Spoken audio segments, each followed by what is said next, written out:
فاجى واحد الامام علي عليه السلام كان قاعد واصحابه قاعدين، قاعد قال له مولاي انا ما عندي ولد، الله ما انطاني، وش قد ما احاول، قال له استغفر الله. اجى له الثاني قال له سيدي انا رزقي قليل فقير، ما قال له استغفر الله.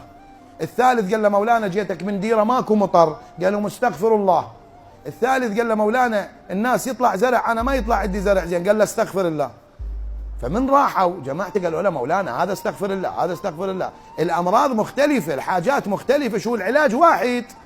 قال لهم اما سمعتم قول الله بسم الله الرحمن الرحيم قلت استغفروا ربكم انه كان غفارا يرسل السماء عليكم مدرارا ويمددكم باموال وبنين ويجعل لكم جنات ويجعل لكم انهارا.